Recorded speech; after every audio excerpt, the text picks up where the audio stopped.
नवनिर्वाचित भएर आइसकेपछि नववर्षको आगमनसँगै हामीले 4-5 दिन लगाएर यसलाई कसरी राम्रो बनाउन सकिन्छ, विज्ञापनहरू कसरी सङ्कलन गर्न सकिन्छ, क्यालेन्डरलाई कसरी आकर्षक बनाउन सकिन्छ भनेर 5-7 दिन लगाएर हामीले डिजाइनको काम गरेका छौँ। दिनभरि कार्यालय भ्याएर 6 बजेदेखि 10 बजेसम्म त हामी करिब 5 दिन 6 दिन डिजाइनरकोमा बसेर यहाँ सबै केन्द्रीय समितिका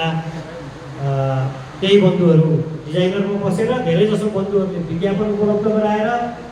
राय सुझाव सल्लाह दिएर यो क्यालेन्डर प्रकाशन भएको छ र जति हामी पुरानो हुँदै जाँदैछौँ त्यति क्यालेन्डरको रूप, त्यसमा समावेश भएका कन्टेन्ट, विषयवस्तुहरू पनि अलि राम्रा हुँदै गइरहेको हामीले अनुभूति गरिरहेका छौँ। यसलाई अझै राम्रो, अझै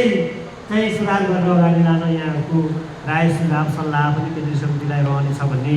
अपेक्षा गर्दै अब